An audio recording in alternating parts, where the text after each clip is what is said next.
पढ़ रहे हैं तो क्यों पढ़ रहे हैं, इस सवाल का जवाब आपको खोजना होगा। इंटर कर रहे हैं तो क्यों कर रहे हैं, अगर आप बीए कर रहे हैं तो क्यों कर रहे हैं, इस सवाल का जवाब तो आपको हर हाल में देना होगा, समझे। तो ट्रेडिशनल वर्कशॉप है जो हम लोग बच्चों को देने का प्रयास कर रहे हैं। ट्रेडिशनल कोर्स है, तो ट्रेडिशनल कोर्स में कितने कोर्सेज हैं।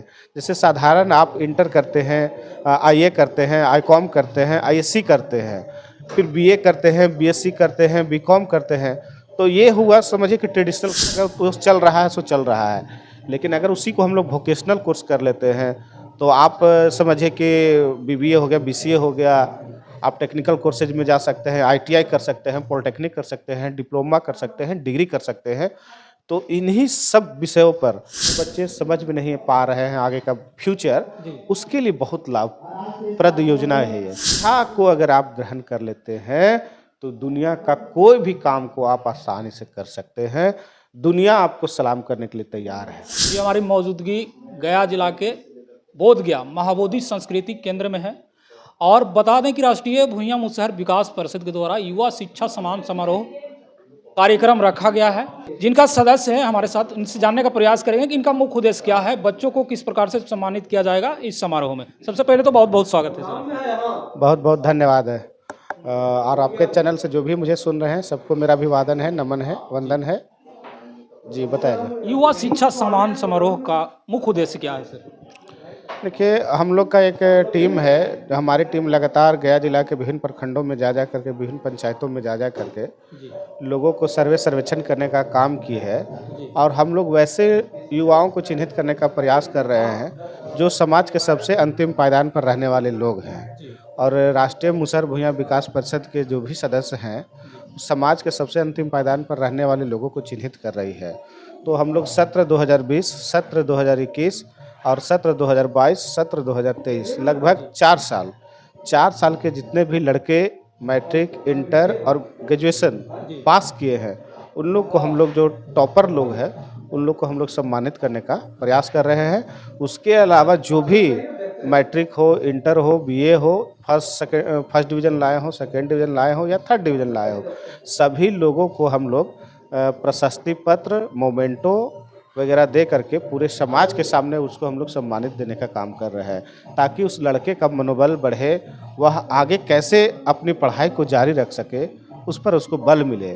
साथ ही साथ समाज के, खास करके माझी मुसहर समाज के जो टॉप में सर्विस कर रहे हैं, चाहे पॉलिटिकल हो, चाहे आपका एडमिनिस्ट्रेटिव हो या किसी भी तरह का जो टॉप में जॉब कर रहे हैं, उन लोगों को हम लोग बुला रहे हैं और बुलाने के माध्यम से हम लोग उनको सम्मानित करेंगे।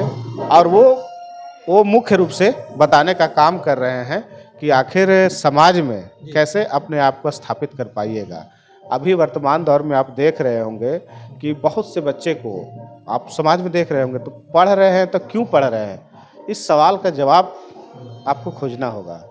अगर पढ़ रहे हैं तो सवाल का जवाब हो, इंटर कर रहे हैं तो क्यों कर रहे हैं, अगर आप बीए कर रहे हैं तो क्यों कर रहे हैं, इस सवाल का जवाब तो आपको हर हाल में देना होगा, समझे। तो ताकि आपको आगे की पढ़ाई है उस पर बल मिल सके। अगर टेक्निकल कोर्स कर रहे हैं तो वो आपको कहाँ फ़ायदेमंद होगा, अगर आप वोकेशनल कोर्स कर रहे हैं तो वो क्या फ़ायदा होगा, और अगर आप लोग ट्रेडिशनल कोर्स कर रहे हैं तो उसके क्या फ़ायदे होंगे। इन्हीं सब विषय वस्तुओं पर आज विशेष रूप से चर्चा परिचर्चा रखा गया है। आप कह सकते हैं कि एजुकेशनल वर्कशॉप है जो हम लोग बच्चों को देने का प्रयास कर रहे हैं। कि अगर मान लेते हैं जैसे ट्रेडिशनल कोर्स है, तो ट्रेडिशनल कोर्स में कितने कोर्सेज हैं। जैसे साधारण आप इंटर करते हैं, आईए करते हैं, आईकॉम करते हैं, आईएससी करते हैं, फिर बीए करते हैं, बीएससी करते हैं, बीकॉम करते हैं।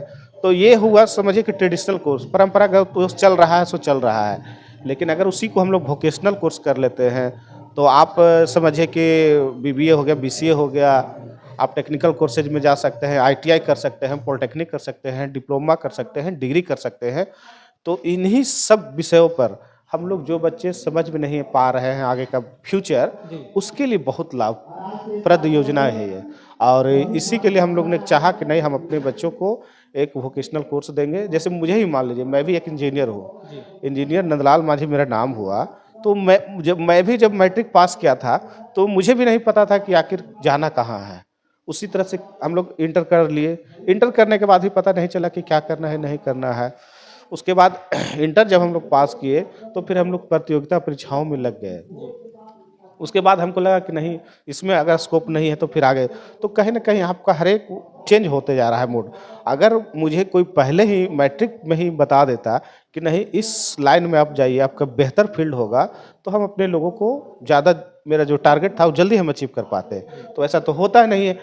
मैं आपको विश्वास नहीं दिलाना चाहता हूँ आपको कि जब मेरा देखिए पॉलिटेक्निक जब निकला था तो पूरे बिहार में 1 नंबर थे।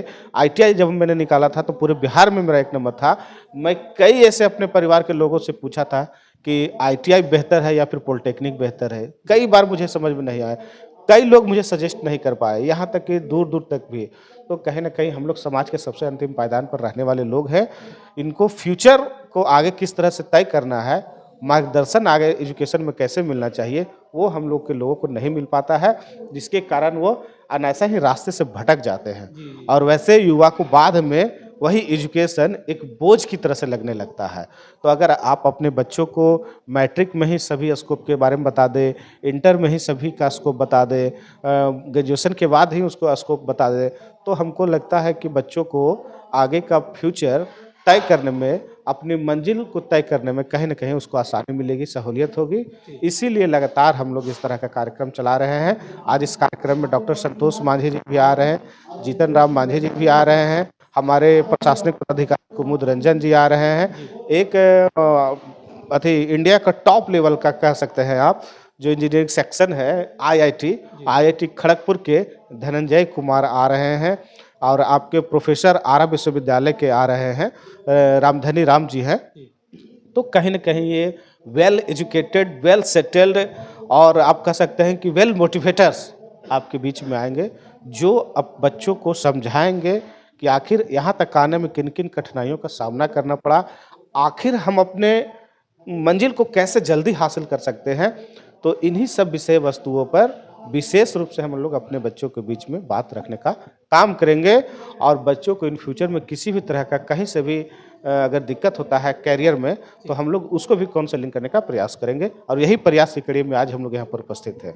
लगभग कितने बच्चे सर इसमें मौजूद होंगे? देखिए, अभी तो हम लोग लगभग 500 से अधिक बच्चों का रजिस्ट्रेशन कर चुके हैं, जो मैट्रिक, इंटर, BA में उत्तीर्ण हो। तो हमारे पास डॉक्यूमेंट्स आ गया है, हम लोग डॉक्यूमेंट्स को शॉर्टलिस्ट कर रहे हैं। शॉर्टलिस्ट करने के बाद जो प्रथम, द्वितीय और तृतीय विजेता होंगे, उन लोग को हमारे मंत्री महोदय डॉक्टर संतोष मांझी जी एक टैबलेट जो होता है कंप्यूटर का, वो उनको देने का काम करेंगे। उसके अलावा और भी बच्चों को कहीं अगर कोई दिक्कत हो तो हम लोग फ्यूचर में भी उसको मदद करने का प्रयास करेंगे। जी, लगभग सर आर्थिक स्थिति से कमज़ोर हो जाते हैं सर, आर्थिक स्थिति मजबूत नहीं होने के कारण आगे नहीं बढ़ पाते हैं, और मन की बाहर के रास्ते चलने लगते हैं। देखिए, एक चीज़ हम बताते हैं आपको, मैं पर्सनल अपना अनुभव बताता हूँ। गरीबी का विकल्प है शिक्षा। आप कुछ मत, किसी को मत दोष दीजिए, समाज को मत दोष दीजिए, नेता को मत दोष दीजिए, किसी को मत दोष दीजिए, लेकिन अगर आप अपने ज़िंदगी में बदलाव लाना चाहते हैं, अगर आप चाहते हैं कि हम भी अच्छा कपड़ा पहने, हम भी अच्छा खाना खाएं, हमारे पास भी माने सुख सुविधा हो, तो इसके लिए आपको हाड़ तोड़ मेहनत करना होगा। इसका कोई दूसरा विकल्प नहीं है। शिक्षा को अगर आप ग्रहण कर लेते हैं तो दुनिया का कोई भी काम को आप आसानी से कर सकते हैं। दुनिया आपको सलाम करने के लिए तैयार है। लेकिन शिक्षा अगर आधी हो, शिक्षा अगर अधूरी हो, शिक्षा अगर उचित दृष्टिकोण से नहीं किया गया हो, तो कहीं ना कहीं आप फेल हो जाएंगे, फेलवर हो जाएंगे। यह हमें बिल्कुल स्पष्ट रूप से कहना चाहूँगा। इसीलिए हम कहेंगे आपसे, इसीलिए हम आप लोग से कहेंगे कि कहीं ना कहीं इस तरह का जो है उससे आप निपटिए। और अगर अपने आप को साबित करना है, अगर अपने आप को स्थापित करना है, अगर अपने आप को लोग, दुनिया को जाने, तो इसके लिए आपको हर हाल में पढ़ना होगा। और पढ़ना होगा तभी आप दुनिया से लड़ सकते हैं, तभी आप अपने आप को सोसाइटी में स्थापित कर सकते हैं।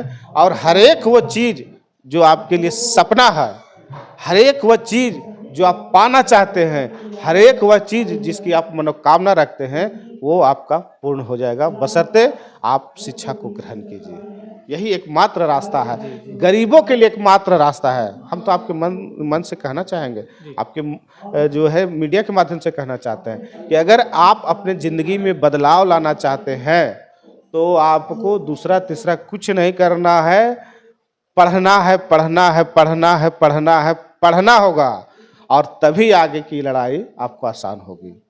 यही हम आपके माध्यम से कहना चाहेंगे सर। जी जी जी जरूर सर। बाकी सर के बातों से आप लोग किस प्रकार से समझे कमेंट में प्रतिक्रिया दीजिएगा। और पढ़ना है, पढ़ना है, पढ़ना है, शिक्षा रूपी जोत जलाना है। शिक्षा वो शेरनी का दूध है, जो पिया है वो दहाड़ा है। जिंदगी दुनिया में शिक्षा से बड़ी कोई ताकत नहीं है ना सर। देखिए, तो अब हम लोग के जो आइकॉन हैं बाबा भीमराव अम्बेडकर जी, वो कहें कि भूखा नंगा राष्ट्र भी खड़ा हो जाएगा, व्यक्ति भी भूखा नंगा खड़ा हो जाएगा अगर वो अपने आप को शिक्षा से अपने आप को ढाल लेता है, शिक्षा ग्रहण कर लेता है। तो मैं तो आपको पहले भी बोल चुका हूँ कि शिक्षा ही एक ऐसा माध्यम है जिसमें आप अपनी ज़िंदगी में बदलाव लाएंगे। और शिक्षा वह शेरनी का दूध है जो पिएगा दहाड़ेगा, किसी भी सेक्टर में दहाड़ेगा, चाहे पॉलिटिकल हो, आपका सोशल हो, शिक्षा के बगैर अधूरा है। लेकिन हाँ, आज के समय में शिक्षा अगर ग्रहण करना है तो कैसी शिक्षा आपको ग्रहण करना है, इस पर भी जानने की आवश्यकता है। पढ़ना है, पढ़ना है, क्या पढ़ना है, अगर यह स्पष्ट नहीं है तो फेल्यूर है, फेल्यूर है, फेल्यूर भी ये भी तय है। इसलिए पढ़िए तो जन उपयोगी चीज़ें पढ़िए, पढ़िए तो वो चीज़ें जो आपको समाज में स्थापित कर सकता है, पढ़िए तो वो चीज़ें जो जॉब ओरिएंटेड चीज़ें हैं उसको आप पढ़िए। और नहीं तो पढ़ने के बाद फिर सर्टिफिकेट तैयार होगा, मैट्रिक पास करके फर्स्ट डिवीज़न से, इंटर फर्स्ट डिवीज़न से तैयार कर गए, पास कर गए, ग्रेजुएशन भी फर्स्ट डिवीज़न से पार गए, और अन्यथा देख रहे हैं कि तमिलनाडु में जाके काम कर रहे हैं।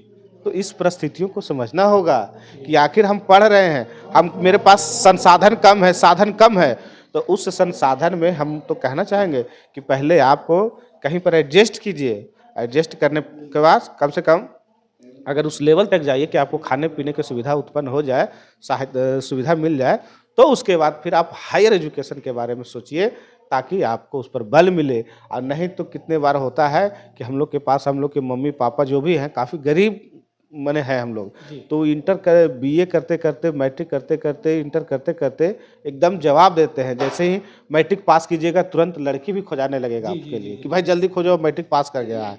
उसमें अब किसी तरह से बच रहे हैं, शादी के ऊपर प्रेशर दबाने लगते हैं। और वही माँ बाप हम लोग को जब बेरोजगार हो जाते हैं तो वह बोझ समझते हैं। तो उन माँ बाप से भी हम कहना चाहेंगे कि अपने बच्चों को इस तरह से तैयार कर सके कि जो सामान्य समाज के लोग हैं उनके बच्चों से हमारी जो फिटनेस है या फिर एजुकेशन है उसके बराबर का हो या उससे ऊपर हो, तब ना अपने आप को स्थापित कर पाएगा।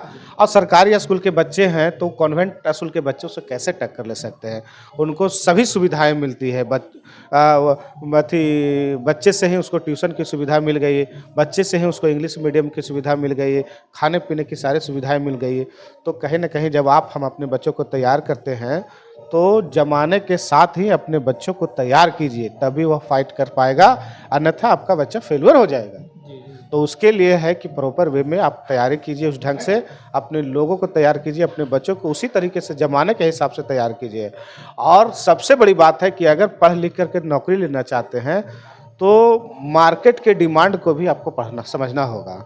मार्केट में किस चीज़ का डिमांड ज़्यादा चल रहा है उस चीज़ को भी आपको रीड करना होगा। अगर मार्केट के डिमांड को नहीं समझ पाइएगा तो आप अपने आप को उसमें फिट नहीं कर पाइएगा। इसीलिए वर्तमान संदर्भ में आपको देखना होगा कि आप किसके लिए बेहतर है, उस चीज़ को भी समझना होगा, तभी कहीं ना कहीं हम लोग को सफलता मिल पाएगी।